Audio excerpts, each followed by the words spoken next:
What's that, Skip? Seano's talking about Supercoach again. Let's go.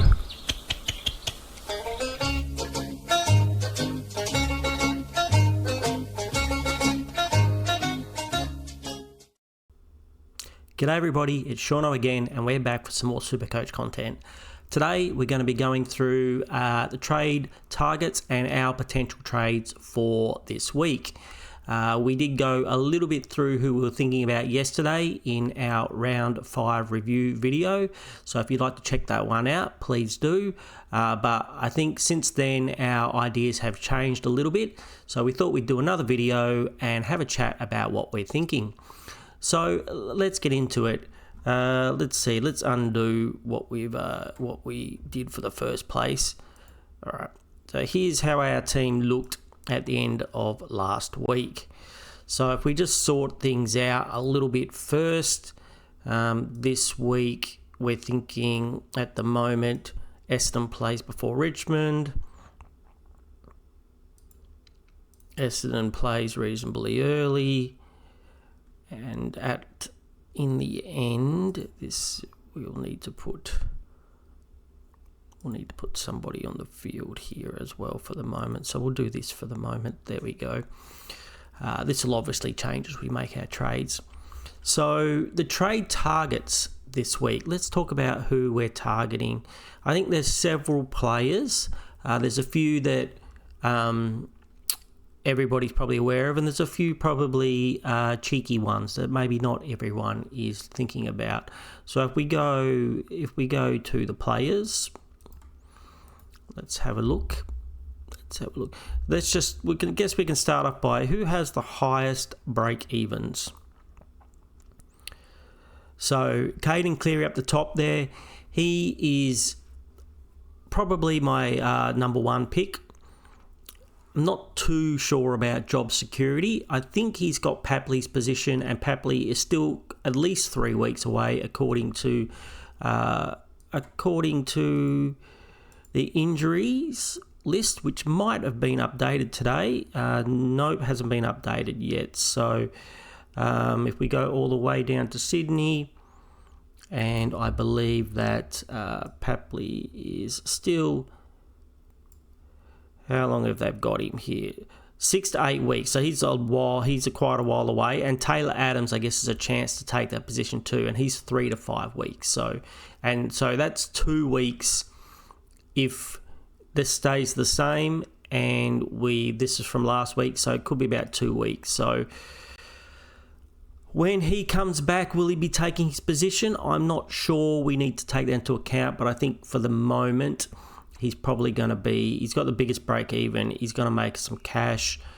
If he plays for 2 more weeks, that's good. We would hope to get 3 or 4 out of him, but this is the time of year we need cash gen. Yesterday we were talking about saving trades. I think I've gone the exact opposite, and we're actually thinking about potentially using a boost today. But let's go on and have a look. So probably number 2 target for most people is Tom Gross from the Eagles. Again, my personal opinion, especially being an Eagles supporter, is a little bit risky as well. You've got Tim Kelly to come back, Minnie McQualter over there, the coach of the Eagles. He can't seem to decide who he wants in the team. Will he keep him? Will he sub him? Will he move him around? Hewitt is also to come back. Will he lose his position to Hewitt? Will Clay Hall lose his position to Hewitt? It's a very tricky one. But he does have a big break even. As long as he plays for a couple of weeks, he will make you money. And so I think he's a viable target as well. Both of them, job security, not 100% sure. If you're picking them, you're hoping they're going to play for like 3 weeks and make you some cash, make you 100K. Who else we got? Zach Reed, most of us have already got him. If not, jump on now. He's still got some money to make. There's not at 220. He's probably not too expensive. He still might make you $100,000. So it's almost too late, but not quite. Sandy Brock from the Eagles. This is one I'd be definitely staying away from. Yes, he looks great at that 99K, but you got McGovern to come back, who's not far away as far as we know, and Yeah, and he is that key defender. He got one good score, and then he got like a 40. So I would think that even if he does play, the 40 is probably going to be the more common of a score. So if he came out and got 35, he'd make 40k, and then 10k if he got 35 again. So even if you chucked another 10 or 20k on that, that's 70k you'd make out of him if he played 2 weeks. But is he going to play 2 weeks? You'd hate to get him in and in just to play 1 week. Might be a little bit of a waste of a trade. I think that's a very risky one. I would only do that if you were desperate for cash. Who else we got? Bice. If you don't have him, you probably still could get him. He's getting up there, but he probably could still get him. Then I don't think they're the two. Here's Saad Al-Hawali. Is also some people are thinking about him. I think he could be good. The problem with him is that he's been the sub both times. First time he was a sub and he came on and got like a 16. Second week he was a sub and there was an injury and he came on in the first quarter and got himself a 67. So if we look over here, got himself a 67. So he could be good, but you got to worry about the sub worry. So if he this week, even if he comes out and he gets a 30, he'll go up 18 grand. But say he plays a full game and he gets a 60, even then, it's still only like 30k.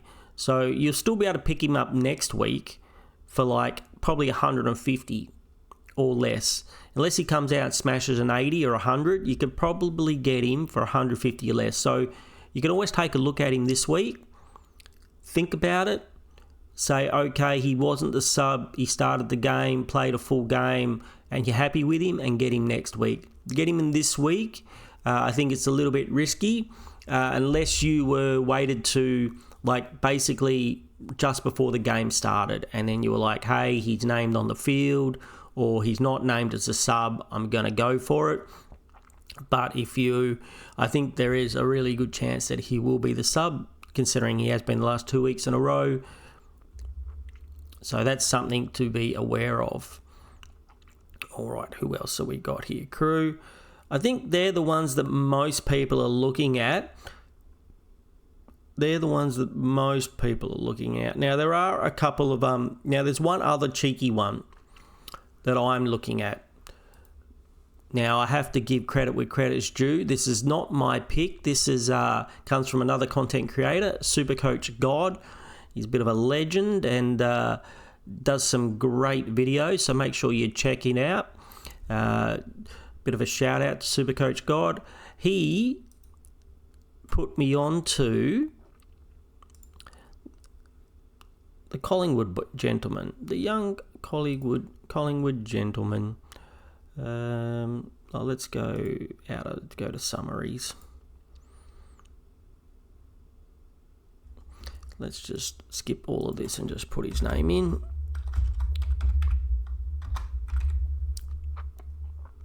Long. There. Okay, so Ned Long. Now, I'm seriously considering this pick. Now, yes, he's expensive, but there's a reason. Now, good old Supercoach God did his research. He is a Collingwood man, so he might be slightly biased, but I did like his research, and I went and double-checked his research. He is a young man, so like a school teacher, I went and checked his research, and it really does check out. So I am considering him, and we'll go a little bit over. If you want to really go in depth into the research, go and check out his video. But I'll give you a little bit of a look at why I think he's a good pick as well. Why I think Supercoach God might be onto something here. So if we go to DFS Australia and we have a look, so he's been the sub twice. Now, that might be a worry, except after the last game, he absolutely destroyed it. And the coach came out and said, after this game, this guy's not going to be the sub again. I'll see if I can find the article. Ned Long.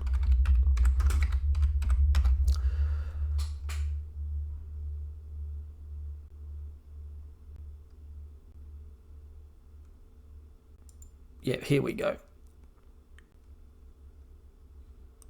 Not the video, we just want... I can't seem to see it here. There was he obviously it's just it was an article based on that video which said coach came out and said, listen, he had such an amazing game, he's not going to be the sub again for a while. When we look at his stats here, the 2 times he hasn't been a sub and he's played a full game, he's got 113 and 114. And what's very exciting is the points per minute.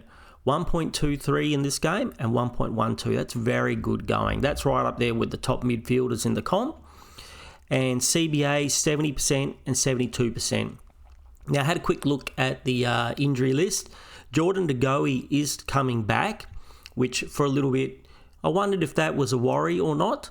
But when I looked last time Jordan De Goey played, he wasn't really named as a midfielder. He was named as a half forward.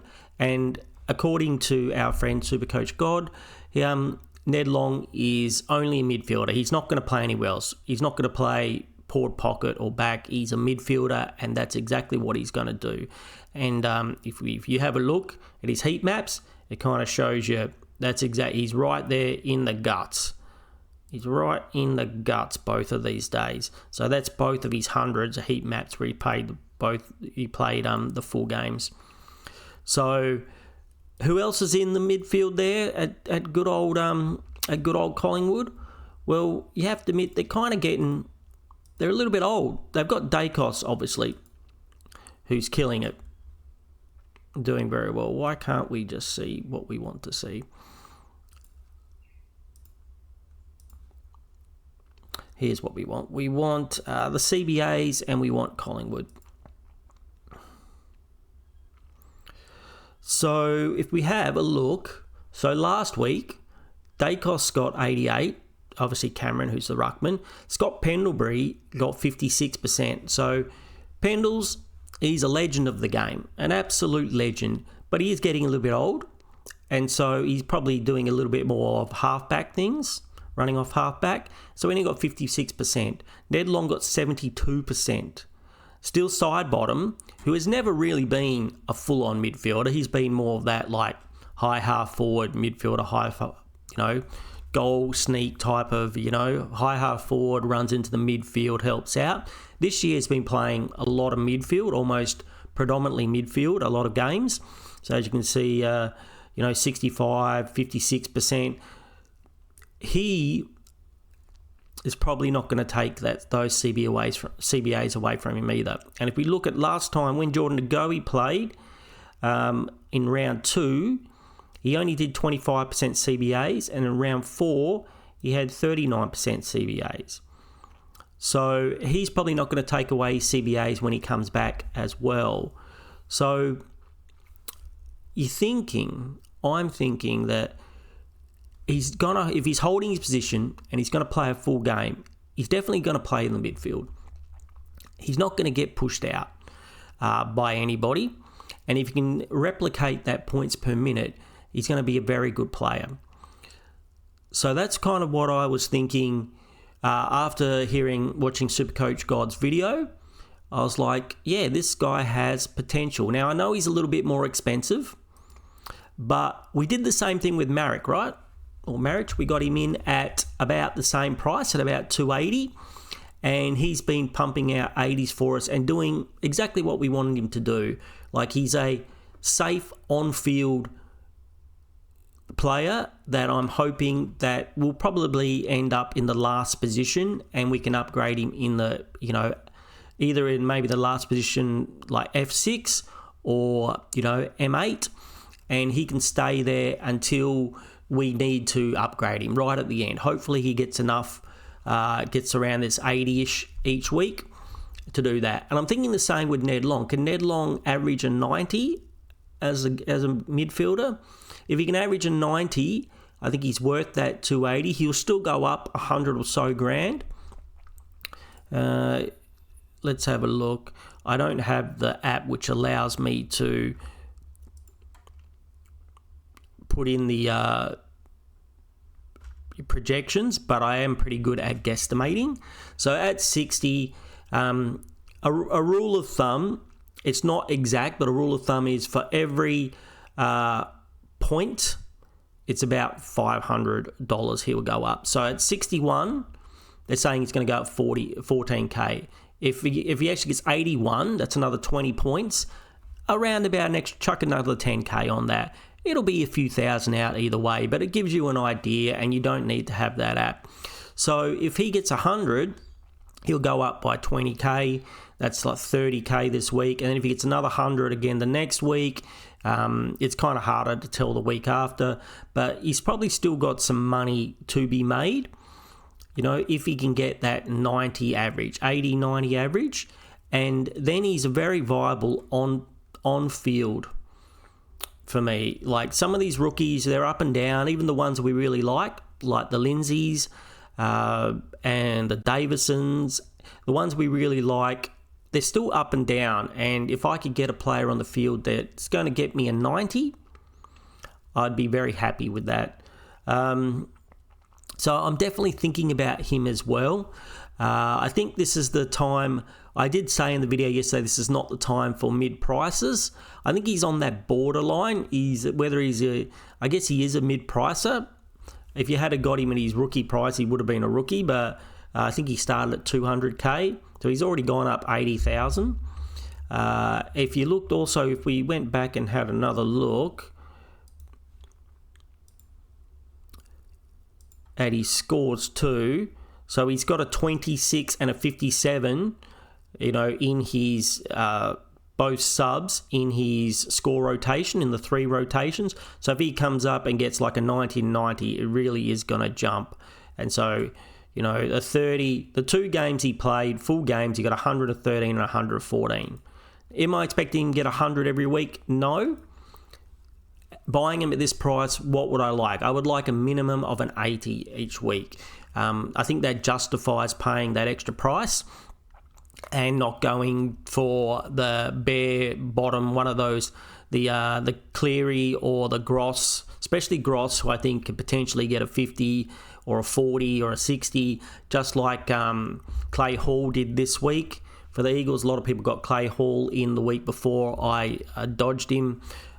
He still made people money. He still did good, but I was just a bit worried about job security and what's happening, and who knows what's happening to the Eagles. The Eagles, unfortunately, would be the lowest fantasy points scoring team at the moment. So any player you pick from them, you can't really expect big things from them. Now, I know you don't expect big things out of rookies, but you do expect them, you do like if you get a midfield rookie for him to pump out the occasional 70 or 80, which is what both Gross and Hall did.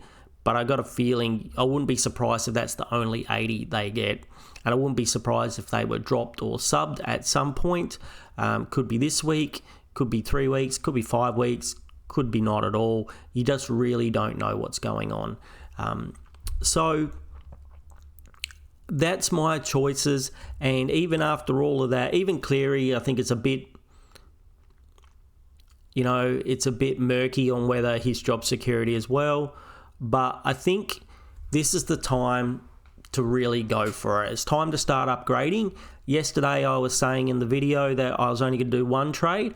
I think I'm actually going to use a boost. I think I'm going to use a boost, and I'm going to try and get all of those boys in. I'm going to try and get Gross, I'm going to try and get Cleary, and I'm going to try and get I'm going to try and get Ned Long. I am going to try and get Ned Long, and if I can, even better, if I can, I'll get 2 of those, and I want to upgrade. I'm also looking at potential fallen primos, and there's a couple that I'm thinking about, and there's one in particular that seems kind of popular. So if we have a look here in the summaries and we take away Long, there can't be too many Longs in there. Anything else?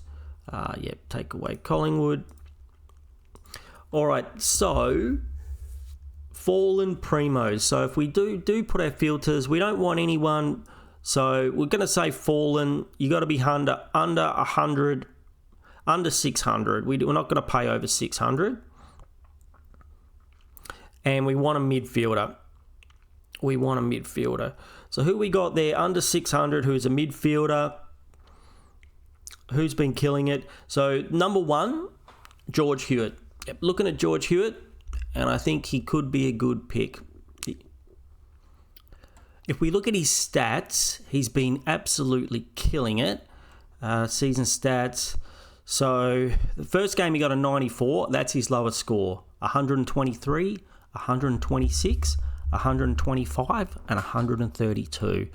So he has been absolute killing it, and he's less than 600k. So does he have the massive high ceiling? He doesn't have any 150 pluses, but he's that consistent. I mean, you would take that every day of a week. If he must be averaging what's he averaging? 115, 120, averaging 120.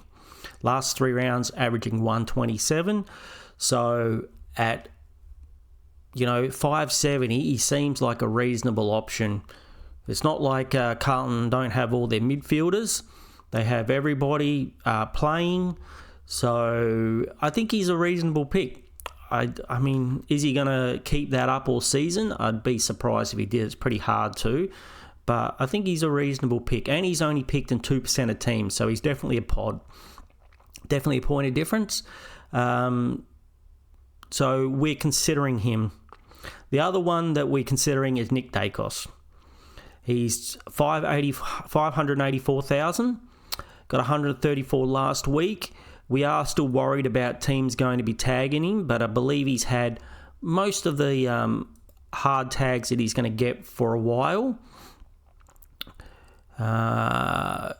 You don't know, though. Other teams might have seen that and want to tag him. One thing I'm thinking, if they tag Nick Dacos, it might allow Ned Long to run crazy. So even when he has been tagged, he's still getting in the 90s. That tag there was the Toby Bedford tag, I think. 66, so really did a number on him. But since then, he got tagged last week and he ran through it and still got 134. So I'm seriously considering him as my upgrade target. I think his break even is 121. So he's quite capable of getting that, even if he falls a little bit short or goes a little bit over. The price is not going to move that much. So you could probably still think about getting him next week or the next few weeks. It's not going to jump too much, as opposed to George Hewitt's at 84. So he could potentially jump quite a bit. So if he got 128, 20k, so it's not stupid money. It's still, it's still gettable, and he needs to get 128 to get that 20k. So he's not really going to move too much. So I think the price is not a big deal here. It's more about getting who you think is going to perform through the season. And I have to admit, out of the two of them, I like the idea of Hewitt, but Dacos' ceiling, I really like his ceiling too. He is capable of smashing out a 160 or plus, or 150 plus, and if you've got him in your team when he does that, that's really going to hurt other people. Caleb Sarong is probably also a option. I already have Brayshaw, and I don't want the two of them from the same team. I predicted earlier on, before the season started, that Brayshaw was going to be better, and why I did that, just in case you're considering between the two of them. Caleb, he might have had a slightly better season last year, but they're very different types of players. Caleb Sarong, he's a possession gatherer. He gets a lot of possessions. There's no surprise if he gets 40 possessions in a game, and then he'll get a big score. Where Brayshaw, he also gathers possessions, but he doesn't usually get as many, but he does more with them, and he tackles a lot. He's that inside, in and under, go and get the ball, contested ball, which we know Supercoach loves, the contested ball. So that's why I picked him over Sarong. Now, if you were to play the other fantasy leagues, the AFL Fantasy, which I also do, I did the opposite. I picked Sarong over Brayshaw, just because it's basically disposals over there. The more disposals, the bigger the score. With Supercoach, that's why I like Supercoach more. It's more like a real game. The contested and the possessions that mean something. and have an effect on the game are worth more. So I think he's a valid pick, though. Maybe you've already got Dacos. You can go for him. I mean, Will Ashcroft, I guess, is still a pick as well.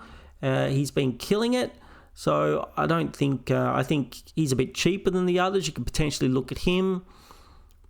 Both of those guys, Will Ashcroft's at 22% of teams, Caleb Strong's at 26% of teams. Is there anybody else that we're potentially... I mean, Matt Rowell, you could always have a look at Matt Rowell as well at 559k. 13% of teams for him. He's having a very good season this season.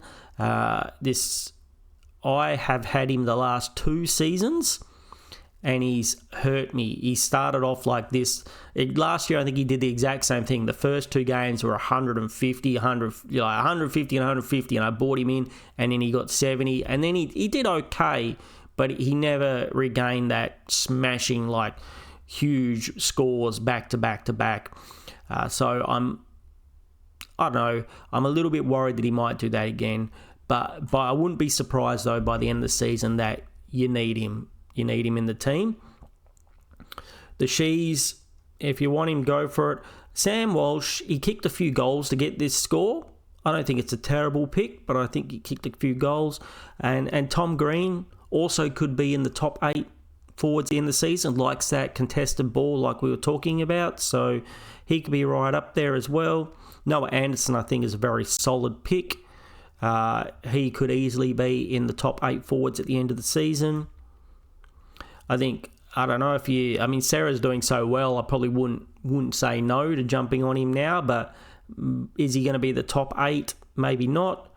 Josh Dunkley, could be the time to get on. He's at 580k. So there's quite a lot of choices in that 530 to 580k. You got Lachie Neale at 552. I mean, he is also really high in my thinking. So out of all those guys, who are you guys thinking? You know, you can leave me a comment. Let me know who you think the best pick is. I have to admit I'm leaning towards Dacos. I just like that really high ceiling, and it was good to see this week that he worked his way through the tag. So I am leaning that way, but there are a lot of good choices there. Unfortunately, by going with Dacos, I'm kind of going with the pack a little bit. 30% of people have him, and which is one of the higher ones out of all the people that we're looking at. 2% George Hewitt is the least. So if you wanted the pod, you'd go George Hewitt. Matt Rowell, 13%. So I think some people say under 10% is a pod, but I think 13% is still, reasonably low. Tom Green, only 2.2% of people have him. So the only problem with Tom Green, he has the potential to go big, but he just doesn't do it very often because he's a bit messy with his disposals. He gets a lot of disposals and he gets a lot of contested possessions, but he's a little bit messy with them. So, he doesn't get that high, big, huge scores. What about Noah Anderson? Has he got a high ceiling so far this year? 136, 109, 102, 113. So he just looks pretty solid. A good 136, which is versus West Coast, which you're not going to play West Coast every week.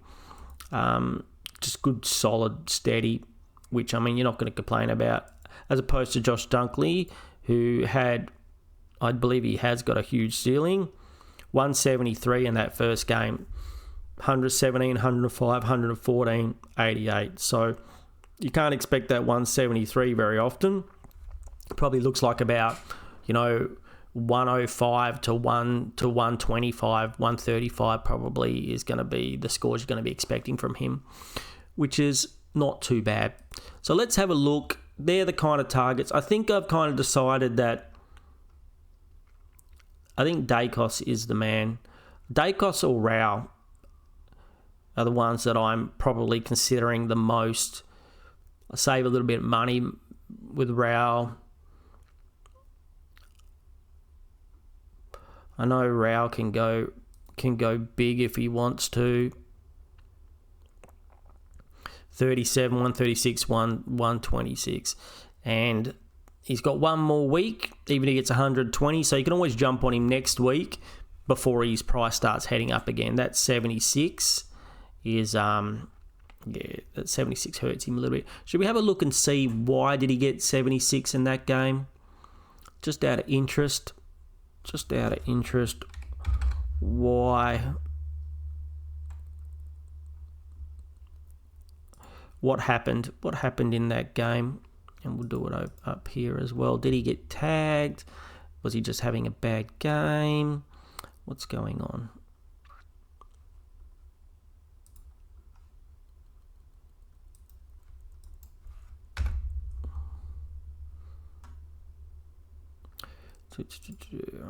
Just going to have to do it the hard way.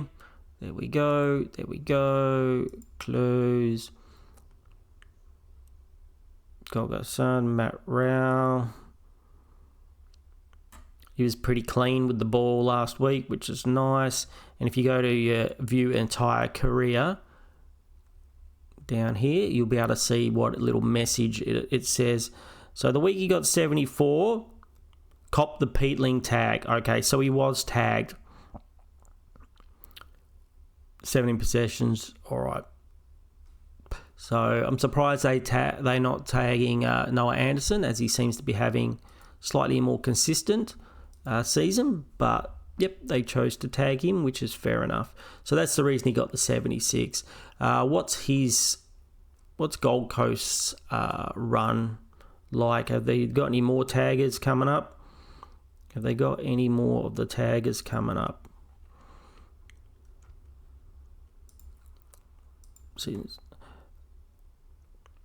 So coming up, they got Richmond, Sydney. He could get the Jordan tag. Brisbane, Bulldogs, Hawthorn and St Kilda. He could get the tags at St Kilda. So he could have a couple of tags coming up. I think if you look at Dacos, most people are saying that they think he's already had the tags that he's going to get. The only problem with Dacos is I think if you're going to tag someone, it's 100% going to tag. It's going to be Dacos. You're not going to tag Pendlebury. You're not going to tag Sidebottom. You're probably not going to tag Jordan De Goey. That he's maybe the only one that they might consider if he was being very damaging. So if they're going to tag someone at Collingwood, it's going to be Dacos, 100%. Where I think if you go to Gold Coast, if they're going to tag someone, it could be Matt Rao, it could be Noah Anderson, it could even be Torque Miller if he was having a good game. So, I think there's less chance of him copying a tag when the tags come, or there's more chance of him avoiding it. You know what I mean? If that's not the exact same thing. So I'm thinking those are the two. Matt Rao, 13% owned. Dacos is 30% owned. All right, so let's go back to the team and see how we can do this. So we're going to have to get rid of some of our big names to do this. So I think the Callaghan, we talked about yesterday, I said, we're going to keep him, we're going to give him a few more rounds. No, he's not going to be a top 8 defender. I mean, he's not going to be a top 8 midfielder. Let's just get rid of him and try and replace him with, hopefully my plan is that Noah Long, if I can get him in the team, is going to score a similar amount, if not more, than what he's been scoring, and he's 100k less. And so let's just do that for starters. We want to try and get Long in. Now we also want to try and get Nick Dacos in.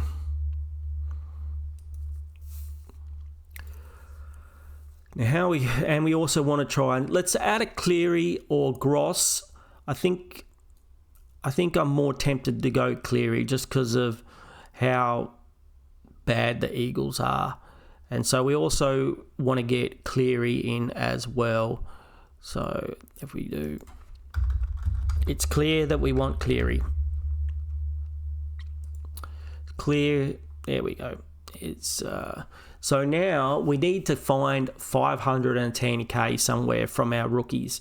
Now this could be, so I think if we're looking at who's got the highest break even out of the rookies, Davison is at 60 and he's at 300k. So we've made good money out of Davison. He could well and truly get more than that 60, and he has been one of our most reliable on-field rookies.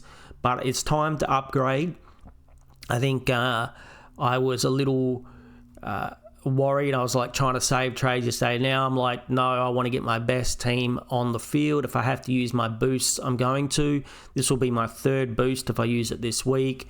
And a lot of the best players will have almost a full team coming out of the buys. They'll have a full team of primos. And to do that, I think you're going to have to use all, if not all, most of your boosts before the buys to make that happen.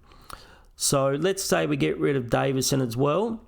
Then we need 220k from somewhere. Now, Murphy Reed is a break-even of 45. He's worth 300 or 294k, so we could get rid of him. Again, he's on one of my better on-field options. Break-even of 45. If he kicks a few goals or whatever, he could quite easily surpass that, or he could get around that if he has a quiet game. He's been very good so far, but he has shown that he can. The day he kicked 4 goals, he still only got a 50. So being that sort of small pocket forward player, it's a bit very up and down, but I could almost bank him in to get the 45. And I know he's got good job security, and he's got the DPP forward midfielder, which makes it convenient, makes me want to think about potentially holding him. So who else is worth more than 220k? Warner, we can get rid of Warner. Now, we just got Warner's DPP as well, which was very handy, makes him handy. His break-even is at 35. If we look at him, how's he been doing? Is he got a chance of getting a reasonable score? So he's got a 50, a 72, a 50, a 35, and a 65. So looking at that, you're probably looking about 50 to 60. So he can make his break even. But even if he does make his break even, he's not going to make me a ton more money, right? Let's have a look. So he's predicted to get 40 and go up 2k. If he gets 50, like we're using my roundabout sums of about another 5k, so he'll go up about 7k. 7k is not a big deal, right? That's not going to change my Supercoach world to have 7k. Potentially Murphy Reed, I think, is more likely to have a big game and go up by more. So he could potentially be the target. Now, unfortunately, I would love Henderson to be the target, but he's not worth enough. He's only worth 166k. So if he was worth 220k, he'd be gone, but he's not. I don't even know if he'll actually get a game this week. He could be dropped, or he could be the sub again. He got 13 because he was the sub, but when I look at Henderson, yes, leaving him on the field if he's a sub could be, or leaving him on the bench if he's a sub could be a problem. But even if he comes out and gets a 40, he's going to go down like 5k. So if he comes out and gets like a 20, he might go down, 10 or 15k. He might go down about 15k if he gets a 20. So he hasn't made that much. 15k again is not the end of the world. You'd prefer not to lose it. You'd prefer to cull him while you can. But, that's how things go. So, yeah, even if he gets a game, he's not going to lose that much money, really. So we can't use Henderson. Nevitt, we can't use him. We've still got money to be made there. Hewitt has been a little bit injured and is due to come back. And I think he can still make us some money. Plus, he has the convenience of that dual position. Plus, he doesn't have enough. He's only worth 150. He's not worth 220.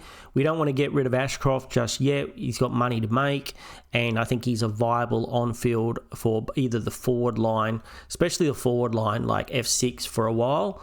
If we're getting rid of Davison, we're going to need someone who's fairly reliable as a rookie to play on the field, and Ashcroft is the one that I'm liking. It's another reason that I like trying to get Ned Long in the team. I feel a little bit happier with him on the field. Hopefully that works out. In the back line, Trainer and Reed, well, we're not getting rid of either of those guys. They've still got money to make. They're going to be the ones we downgrade in about 2 or 3 weeks' time. Hopefully there's some nice little back rookie, a bargain price back rookie that comes along and we can scoop up that money and make another upgrade. So, all right, probably the choice will be, we'll have to do a little bit of, can we do some trading out? It won't let me trade it out because it wants to. Can we not do this? Can we not do it this way? Sub somebody, move somebody around.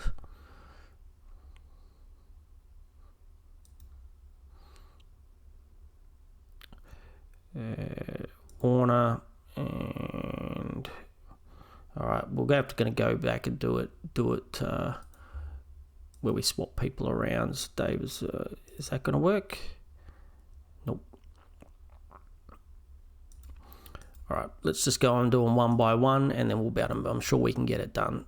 So the other option, we'll have the money to do that, and we're swapping them around or whatever. So the same, if we were to do the same, I mean, I don't really want to get rid of Warner, but if we were to do the same and we say we're getting rid of Callahan, we're getting rid of Davidson.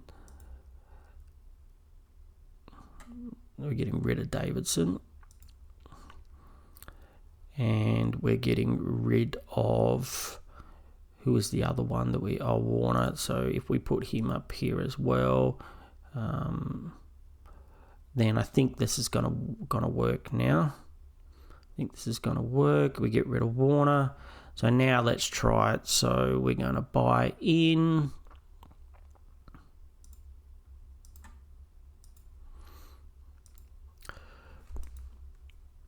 Going to get Cleary. We'll get Long. And we get Nick. So we can complete that and we have $7,000 left. I mean, obviously, if we got, instead of getting Dacos, instead of getting Long, we got Gross, we would have quite a bit more money left, which might help us with future upgrades. But I'm not totally unhappy with this. The only other options we could do is we could use Murphy Reed instead of Warner. And the other options is as well, what if we said, okay, we're not going to get Dacos. We'll go Rao instead. If we get Rao, 30 grand, can we then use Henderson? 25k short. That would be my ideal trade, to get Henderson gone and to have these two. But we're just 25k short, unfortunately. So there isn't, even at that, we would still need someone who was at basically 190. There's no one at 190 that we really want to trade out, I don't think. So it really doesn't matter which out of the Henderson, we got Murphy Reed or Warner, Corey Warner. Yeah, so one of those to go. So if we did it this way, we would have 33k left in the bank. I think Dacos is I think he's the safer pick. He's not risky. Rao, like I said, he's burnt me before. Burnt me basically the last 2 years, and he hasn't shown me yet he can have a full consistent year where he just crushes it all year, where we've seen Dacos do that. We've seen Dacos absolutely crush it. And even though I think there's a good chance they'll both be in the top midfielders at the end of the season, maybe now is the time to get Dacos. So that's what I'm thinking, crew. The only other option could possibly be if we were to not get Ned Long and we were to get the Eagles boy. There we go. We could do that, and that would leave us 174k, which this is the interesting thing here. So that is definitely going to help me with my next upgrade. So getting to the next, primo, I might only have to go one down, one up. If I've only got 7k in the back, I'm probably going to have to go 2 rookies down at least and then 1 up. But if I've got 174k, I only have to go 1 rookie down and then 1 rookie up. So, but that means I am still having the problem of having the same amount of rookies on the field pretty much, or still have a lot of rookies on the field, where I'm hoping that Ned Long is not going to play like a rookie. He's going to be more of that mid-pricer, steady score. So let's go back to Long. I think we can always, if it fails, we can always blame Supercoach God. Only joking, buddy. It's, like I said, it probably is a little bit of a risky pick, as he says in his video, but I do like it. And I think it worked with Marich. It didn't work with Humphrey. So, that's where you can see with a fail that week, couple of weeks back, you had a choice out of Marich or Humphrey. And a lot of people chose Humphrey and he failed. Nick Dacos cannot be selected as a forward. Okay, we don't want him as a forward.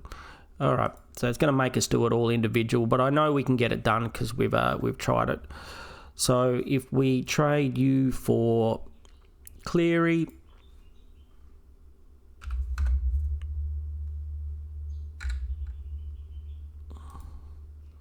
complete trade, confirm,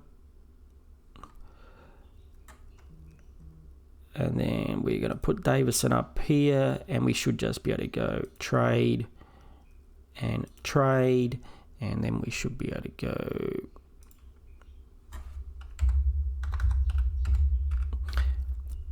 go Nick, and we go Long. All right, let's have a look how the team looks with like that. So we've still got the good back line, which is pretty much complete, with Sinclair ready to go back there at some point.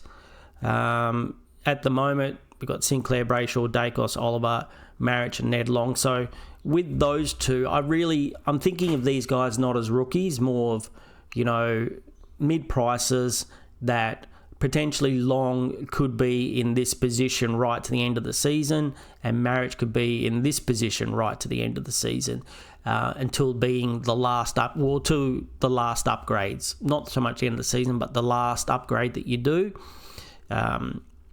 which, if they can be getting you 80, 90s consistently every week, you're going to be happy with that until you're ready to upgrade them. So the team would look fine. For the forward line, looks a bit thin, though. It does look a bit thin in the forward line. Cleary, I think he's could potentially get a decent score.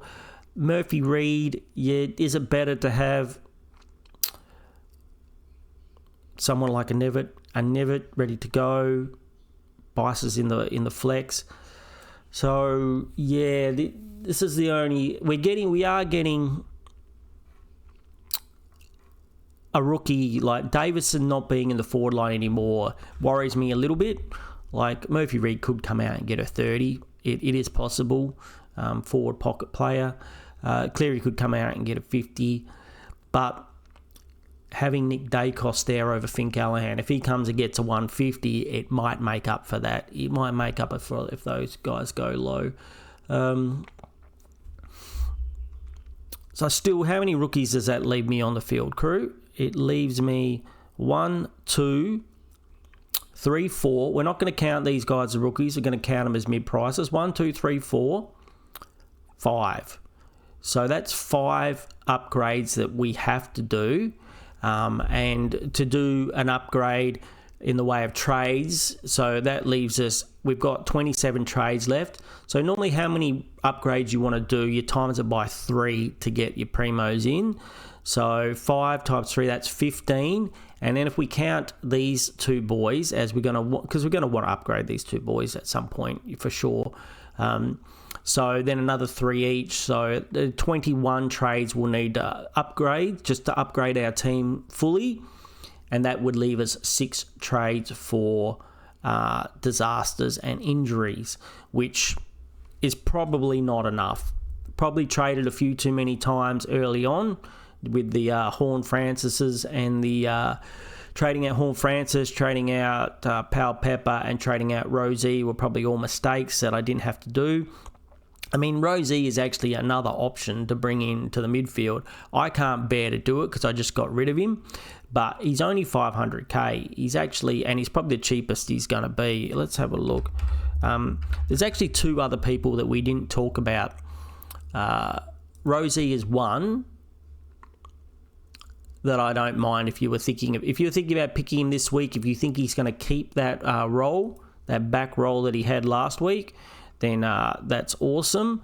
I mean, he got 137, 128, 130, 64 and 76 where he was tagged both weeks where I sold him, and because I thought he was going to lose like 50k or something, and instead he got 137. So now he's going to actually start going back up again. This might be the cheapest you get him at 498,000 if you want him. If he keeps that back roll, he might even get DPP later on in the season. It is up in the air whether he keeps it or not, but they did crush that game, so they might decide to keep him there. So I don't mind if you were thinking about getting him in. Hopefully you're not like me who got him out right at the wrong time, which I'm very good at doing. And the other one I kind of like is the other Warner. Now, the only reason I'm not considering Chad Warner this week with his new DPP status is because of this huge break even. I'm thinking that he may be my next buy-in, potentially, depending on what midfield guns go down. But if he can go down to about 450, 460, 450, and I can put him in my forward line, he's at 115, a 78, 122, a 54, and an 81. So if you take out that 54, for a forward player, you can smash out 120s and 110s. I think I do like him. Out of all the new dual position players, he is my favourite and the one I'm looking at the most, but I wouldn't get him this week at that break even. So anyway, crew, I think that's what at the moment we're going to go with. The only change that could possibly happen is I might chicken out and get Gross instead of Long and bank that money. When we talk about that money, though, the week after, you got about think a week or two ahead in Supercoach. So I do have a plan. So the week after, Murphy Reid is probably ready to cull. And we've got that 99k Carlton guy. So maybe a Henderson goes for the 99k Carlton guy. Swap one 99k guy for another one. And just bank whatever money he makes, even if he goes down like 10k this week. We'll take the 50k. We'll get the other guy in. And then the same. We can also, if there's anybody else, we can drop Murphy Reid. We'll be ready to cull as well. And then I think once those two are culled, we're going to have to wait a little bit. I don't think we'll be getting rid of Ashcroft anytime really soon. And I think we need to wait for Nevitt to make some more money. We're going to wait for Hewitt to come back and make some more money. Kako, I think Kako's got a big game in him sooner or later. It's only going to take him to get a few goals in a game, and he looks dangerous every game, so that could happen. So I wouldn't be surprised if he smashes a 70 or an 80 soon. Hopefully sooner than later. He's going to do it sometime in the season, but hopefully it's in the next couple of weeks.